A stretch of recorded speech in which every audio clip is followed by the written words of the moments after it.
Le lait, c'est fondamental. Le lait, ça nous fait vivre. Le lait, c'est vivant. Le lait, c'est beau. François-Xavier Huard, président directeur général de la Fédération nationale de l'industrie laitière. Bonjour. Bonjour Patrice. Ravi de t'avoir. Alors, Merci de ton quelques invitation. chiffres sur la fédération. Alors la Fédération de l'industrie laitière, c'est 100 entreprises adhérentes, 300 sites de fabrication, des laiteries, des fromageries sur tout le territoire, 36 000 salariés et près de 20 milliards de chiffre d'affaires et surtout des produits laitiers qui sont au quotidien sur les tables des Français, le matin, le midi, le soir, du lait, des yaourts, des fromages. Et je sais que tu en consommes et que tu adores ça. Alors, effectivement, la mission principale de la fédération, C'est de représenter les intérêts de ses membres, de pouvoir être le porte-parole et la voix de toutes les entreprises, des PME comme aux leaders mondiaux. On a la chance d'avoir des leaders mondiaux en France dans les produits laitiers.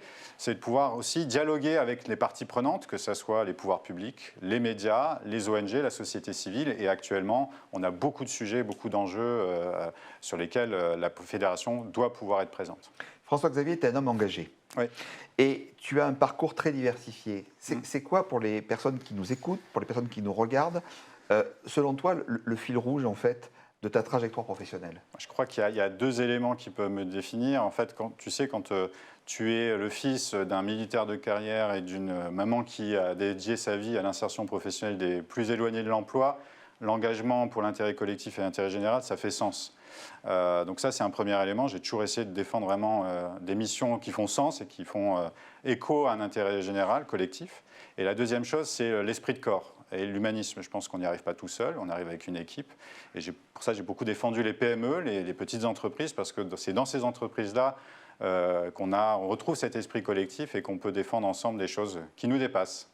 De façon plus globale, quels sont les enjeux que l'industrie laitière doit relever aujourd'hui? On a parlé un peu de ressources humaines et de compétences. Je pense que le premier enjeu, c'est la question de l'attractivité des métiers. L'industrie agroalimentaire est la première industrie de France. C'est un poids économique énorme dans tous les territoires, mais on a encore une image encore trop négative. Et donc, le rôle aussi de ma fédération et des entreprises que je représente, c'est de pouvoir attirer tous ces talents, tous ces jeunes qui se demandent comment ils peuvent trouver un métier qui leur font sens. On a des atouts dans l'industrie laitière qui sont importants. On a une proximité avec la nature. Et je crois que les Français, depuis le Covid, ont envie de retrouver un contact avec la nature, avec les territoires plus ruraux. Et deux, on a des métiers, effectivement, qui sont concrets. Quand tu fabriques un jour un beau Saint-Nectaire, une tome, un salaire, et que tu peux être fier de ce que tu as réalisé, je pense que c'est une grande satisfaction. Et je pense que aussi les Français sont en recherche de quête de sens et de satisfaction dans leur métier, d'épanouissement. Donc ça, c'est le premier enjeu. Le deuxième enjeu, c'est la transition écologique. On va devoir faire dans les prochaines années le double ou le triple des efforts qu'on a fait dans les 10 dernières années. C'est énorme. Et souvent, l'élevage est pointé du doigt comme un élément du problème, alors qu'on est persuadé dans la filière laitière, et notamment dans l'industrie laitière, que l'élevage est une partie de la solution. Parce que c'est grâce à l'élevage qu'on va pouvoir séquestrer une partie du carbone, c'est grâce à l'élevage qu'on va pouvoir garder la biodiversité, et surtout c'est grâce à l'élevage qu'on va pouvoir garder des métiers, de l'activité dans les territoires de notre pays. Donc c'est important de pouvoir faire les efforts, il faut qu'on transforme l'élevage, il faut qu'on transforme la filière laitière et les industries laitières, mais on a toujours besoin d'avoir une collecte et une production de lait en France pour continuer à manger des bons produits laitiers. C'est important, tu parles de transformation en fait là. Et c'est quoi la place de l'innovation dans l'industrie laitière privée? Elle est centrale parce qu'en fait, si tu regardes ton camembert que tu vas acheter tout à l'heure pour ton repas, tu as l'impression qu'il n'a pas bougé depuis 20 ans. Or, en fait, il y a eu des sommes et des montants énormes d'investissements qui ont été faits pour que ça soit toujours plus qualitatif, que les contrôles sanitaires soient toujours plus élevés, que le marketing puisse évoluer, qu'il se soit adapté au goût. Le goût d'aujourd'hui n'est pas le goût dans 1960. Donc en fait, l'innovation, elle est dans l'ADN même des entreprises privées. C'est leur capacité à investir et capacité à se projeter sur le long terme qui est important. Et c'est pour justement se dire que l'innovation est un levier qui va nous permettre de monter la marche de la transition écologique. On a lancé le 1er juin dernier, lors de notre Assemblée générale, le prix de l'innovation dans l'industrie laitière. Et depuis, on a reçu plein de projets envoyés par des startups qui sont aussi innovants que des pots de yaourt biocompostables, des emballages qui sont remplacés par le plastique par d'autres matières beaucoup plus innovantes, des polymères et plein de choses, et notamment de l'intelligence artificielle qui est directement injectés dans les process alimentaires des industries laitières. Donc, c'est très enthousiasmant et on est persuadé que par cette innovation, on va pouvoir relever le challenge de la transition écologique. Tu as toujours boosté dans tes entreprises les talents. Oui. Pour toi, un talent, c'est quoi? Pour moi, un talent, c'est au moins deux choses. C'est une aptitude, c'est un don, mais qui ne peut pas s'exprimer tout seul. Il a besoin d'être accompagné, d'être coaché, de se dévoiler au grand jour. Et c'est pour ça que j'ai toujours cru à l'apprentissage, au compagnonnage, pour faire en sorte qu'on grandisse les uns avec les autres. Et la deuxième chose, c'est un talent, c'est aussi quelqu'un qui apporte une vision nouvelle.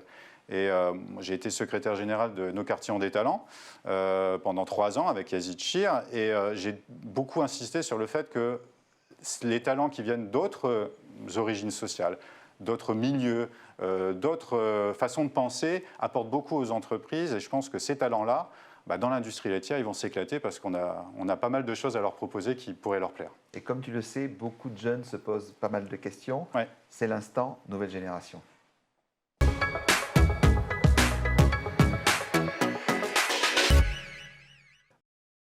Question nouvelle génération. Bonjour John. Bonjour Patrice, bonjour François-Xavier. Bonjour. La nouvelle génération a pris de nouvelles habitudes de consommation laitière. On parle de lait de soja, d'amandes, d'avoine. Comment feriez-vous pour les séduire à nouveau? Alors, effectivement, comme vous le dites, les jeunes et les moins jeunes d'ailleurs peuvent être tentés d'aller chercher des protéines végétales plutôt que des protéines animales. Ce qu'on regarde en fait, ce qu'on constate, c'est que souvent ça se complète plutôt que ça se remplace. Et ceux qui consomment des protéines végétales continuent à consommer des protéines animales et notamment des produits laitiers. Ce qui est important en fait, c'est pas de se dire on oppose les uns aux autres, c'est de savoir comment on combine les deux dans un équilibre alimentaire de demain qui soit nutritionnellement et qualitativement intéressant pour le consommateur. Et toutes les projections montrent que même si les produits végétaux effectivement se développent, et d'ailleurs certains de mes adhérents font les deux, les produits laitiers restent quand même importants pour soutenir une consommation mondiale qui va augmenter de 3% jusqu'en 2030. Donc on aura toujours besoin de produits laitiers. Certains pays et certains consommateurs voudront aussi des produits végétaux, et je pense que c'est l'addition des deux qui font un équilibre alimentaire de demain et un équilibre alimentaire intéressant. Merci beaucoup François-Xavier Huard d'avoir répondu à notre invitation. Merci de votre invitation. Merci.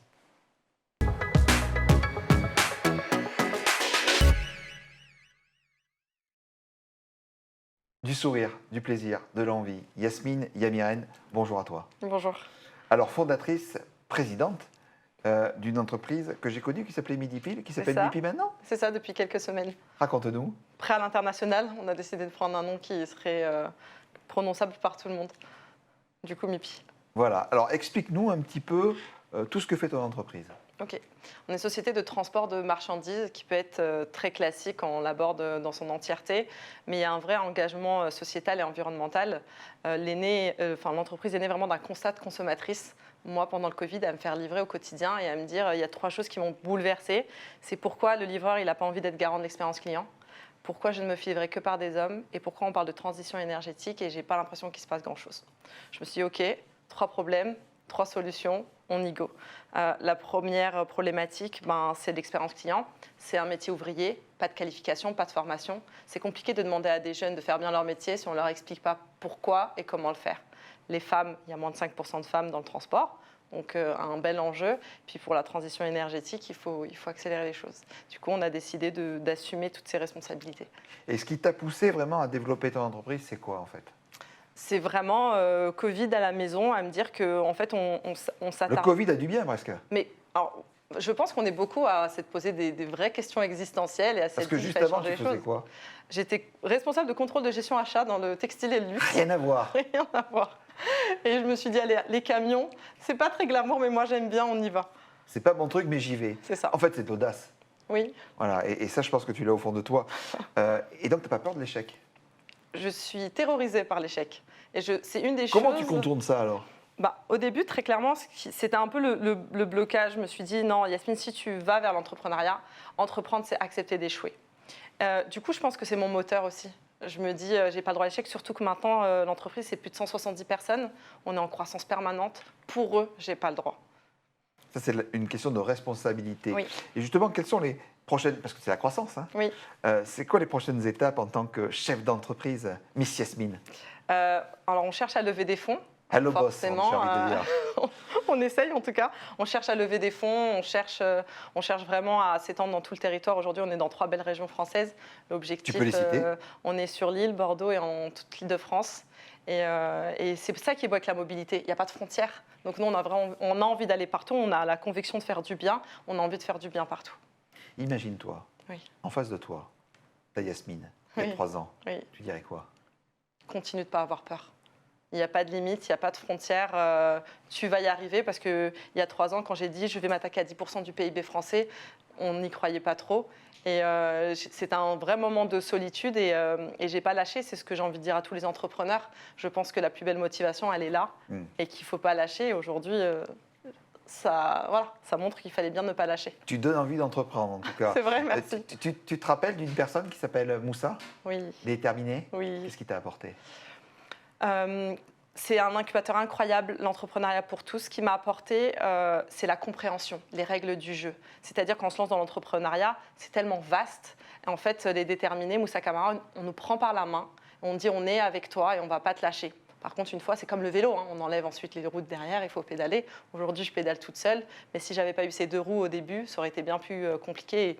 Et c'est devenu un ami et je lui dis tous les jours merci. Rappelle-toi quand on était sur le même lieu à Oui. Big, vous étiez à côté, Oui. et il m'a dit, tu verras, c'est une jeune talent. Pour toi, un talent, c'est quoi? Pour moi, un talent, c'est quoi? Un talent, c'est quelqu'un qui pense à son projet, mais qui ne le pense pas que pour lui-même, qui le pense collectif, qui sait emmener les autres, parce que tout seul, on ne fait pas grand-chose. Donc pour moi, un talent, c'est quelqu'un qui ne lâche pas et qui sait regarder avec intelligence son écosystème et avancer. Alors, tu crois plus que jamais en la nouvelle génération. Ouais. C'est justement la question nouvelle génération.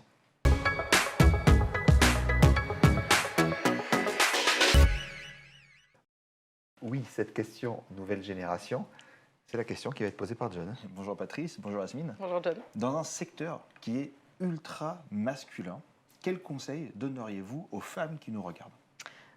On a plus de 40% de femmes dans l'entreprise. Donc je leur parle tous les jours et je parle encore à toutes les autres. Ne laissez pas les autres décider pour vous. La société, au fur et à mesure, a placé des espèces de règles, mais en fait, c'est à nous de décider ce qu'on veut faire. Et le milieu du transport, c'est aussi fait pour les femmes et qu'elles viennent chez nous et on va leur donner l'occasion de leur montrer que c'est fait pour elles. Yasmine, tu donnes envie, on dit souvent dans les entreprises, plus de jeunes, plus de femmes, avec toi, c'est garanti. Bravo, merci à toi. Merci beaucoup. Merci Yasmine.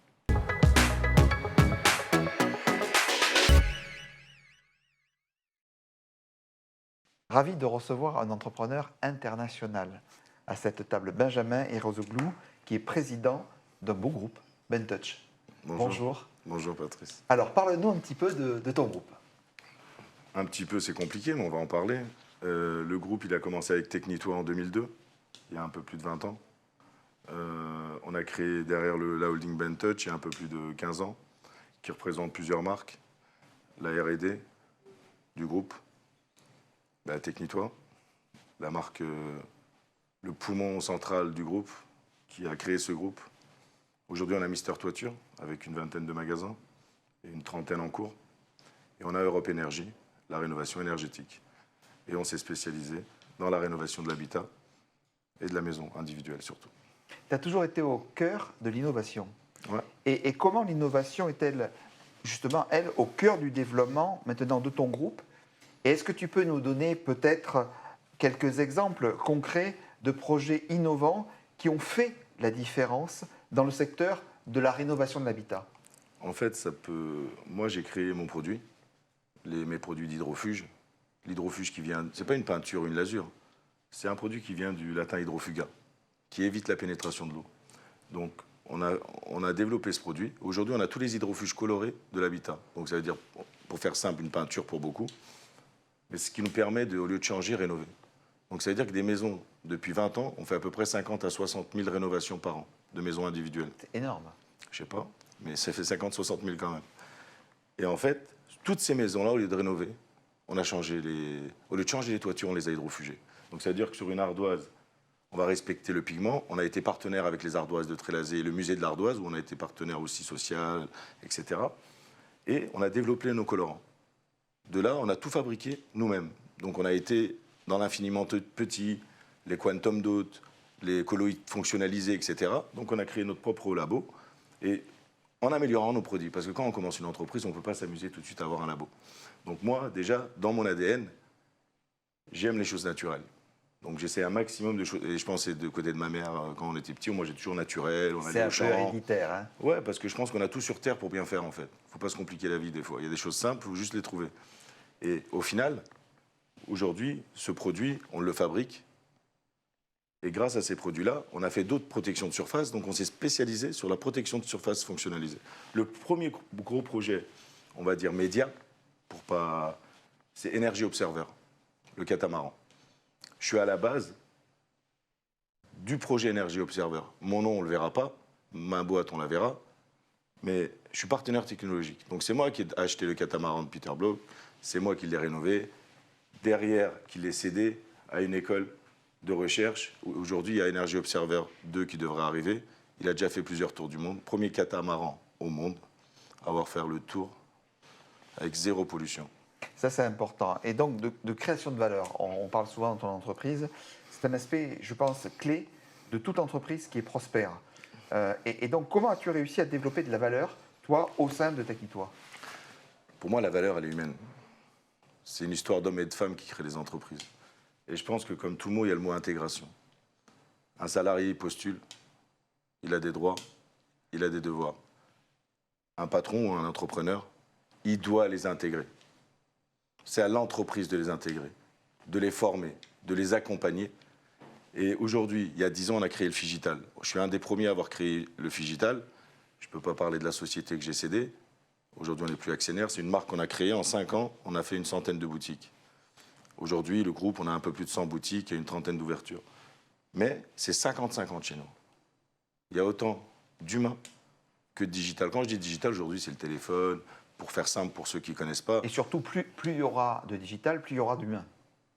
Ben, bien sûr. Voilà. Après, il y a peut-être des postes qui seront changés, mais il y a toujours des postes qui se créent, en fait. Aujourd'hui, il n'y a pas de problème, même avec la crise, avec ce qui se passe en ce moment. On voit que toutes les entreprises en France, elles cherchent, elles veulent recruter. Il y en a qui sont en peine, mais ça a toujours été. Demain, ça peut être nous. Mais nous, on doit veiller pour ça. Donc, l'intégration est importante. Et pour l'intégration, je me suis mis partenaire avec des écoles depuis des années. Aujourd'hui, le groupe BenTouch, ça représente avec ses filiales, je pense à l'année, quelque chose comme 300 alternants, ou 400.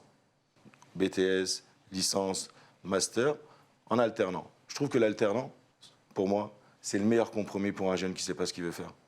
Il a une passion, il veut faire du commerce, de la compta, du bâtiment, du juridique, toutes les filiales qu'on peut avoir dans une entreprise. Et je trouve qu'au milieu de gens comme moi, comme toi, en fonction des différents, d'avoir des petits jeunes de 15, de 18, de 16, de 22, qui sont autour de toi, déjà, ça donne une énergie à l'entreprise, parce que ça change. Certains qui n'ont plus les enfants à la maison, ils les revoient, et ça leur fait du bien d'avoir des enfants, parce qu'on a tous un cœur quand même avant toute chose. Et je trouve que la richesse d'une entreprise, elle n'est pas que dans une chose, en fait.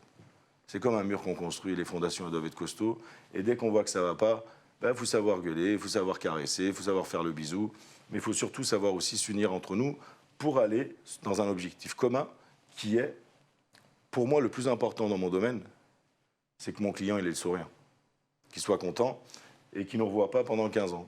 En général, un chantier, nous, quand on le fait, c'est 15 ans.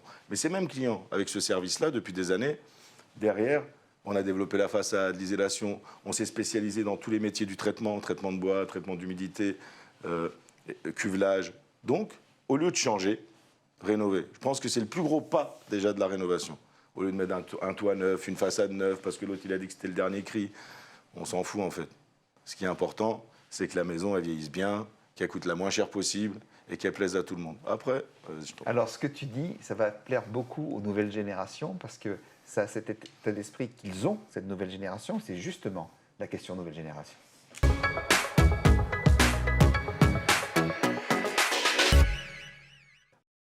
Alors, la nouvelle génération, elle se pose des questions? Mais tout à fait. Bonjour Benjamin. bonjour. Les entreprises ont de plus en plus de mal à recruter aujourd'hui. Comment faites-vous pour attirer les jeunes talents? Aujourd'hui, les jeunes talents, on les attire déjà par l'alternance. Comme je disais tout à l'heure, c'est un peu la même réponse, pas de Normand, moi, que je vais vous donner. Je pense que c'est à l'entreprise de les intégrer, de leur proposer des postes, en fait, tout simplement. Et les intégrer, ça ne veut pas dire les mettre à un endroit. C'est prendre du temps avec eux, leur faire aimer le métier. Moi, pour vous savoir une chose, c'est que 90% de mes cadres, après, je ne sais pas comment font les autres entreprises, d'aujourd'hui, c'est mes licences BTS Master d'hier. Allez, 70, on ne va pas faire trop le parisien. 70%, on va dire. Donc ça veut dire que mon entreprise aujourd'hui, depuis 22 ans, je me suis spécialisé dans l'intégration parce que j'aime les jeunes. J'ai été moi-même jeune et je pense que ça vient d'une chose aussi, c'est que moi j'ai fait 1000 entreprises avant de trouver un travail. J'ai pas de diplôme, maintenant j'ai un master qu'on m'a donné, j'ai un Harvard Business School qu'on m'a donné aussi, donc à l'Assemblée nationale il y a une dizaine d'années. Donc aujourd'hui je pense, il y a ça aussi. Moi quand on tape à ma porte, je vois un gamin, je me dis il veut travailler. Et c'est ce gamin-là qui est important en fait. Parce que des gamins, moi j'en ai marre d'entendre « ouais, mais les gamins de la nouvelle génération ». Mais les gamins de la génération, ils sont juste un peu plus intelligents que les gamins de la génération d'avant. Leur cerveau, il fait 3 trucs à la fois. Nous, aujourd'hui, qui peut dire qu'il peut faire le téléphone et écouter une conversation et regarder la télé à la fois? Aucun des anciens. Ou les femmes en général avec leur 6e sens, comme on dit. Mais un enfant d'aujourd'hui qui a 15-16 ans, il le fait naturellement, donc à votre avis, pour moi. C'est quelqu'un qui est intelligent ou feignant? Einstein, jusqu'à 7 ans, il ne parlait pas à ce qu'il paraît. C'est ce qu'on dit aux 6 ans, 8 ans. Et un jour, il a ouvert la bouche, et on dit « mais tu parles ». Il dit « ouais, mais ça ne sert à rien de parler quand il n'y a pas de sujet intelligent ». Et je pense qu'aujourd'hui, les enfants, il faut les intégrer. Je reviens à l'intégration. Et l'intégration, ça passe par l'entreprise. Et par les cadres de l'entreprise qui ont été choisis pour les intégrer. Il y a l'alternance, il y a assez de choix en France, c'est aidé en plus. Je pense qu'on a la chance d'être dans un pays où il y a quand même pas mal de solutions. On peut taper sur la politique, on peut taper sur ce qu'on veut. Mais en attendant, il y a des belles entreprises françaises. On a un vrai exemple avec Bernard Arnault, qui est la plus grosse entreprise mondiale, avec un pays fiscalement qui est la plus grosse au monde. Donc ça peut être paradoxal, mais il y a des artifices, plus tu grandis, plus qui aident les grandes entreprises aussi à se développer. Et un pays qui n'a pas de grandes entreprises, c'est pas possible. Il n'y a pas d'économie de demain. Donc je pense qu'aujourd'hui, l'intégration, ça passe par tout ça. Ce n'est pas qu'un mot, en fait. Il y a un sens à chaque mot. Et on a des vrais exemples. Donc les jeunes d'aujourd'hui, ça ne sert à rien d'aller aux États-Unis. C'est la France, l'Amérique. Et c'est comme ça qu'il faut le voir. Quand je t'écoute, en fait, la vraie chance, c'est la France. Exactement. Merci beaucoup, Benjamin. Et l'immigration. Il ne faut pas l'oublier aussi. Parce que je n'aurais pas mes origines, je ne serais pas né en France. Je n'aurais pas créé ces emplois. Et la richesse, je pense, c'est un monde où voilà, tout le monde s'entend, black, blanc, beurre, on a tous le sang rouge. De convergence intelligente, absolument. Exactement. Merci infiniment, Merci à vous. Benjamin. Merci. Merci.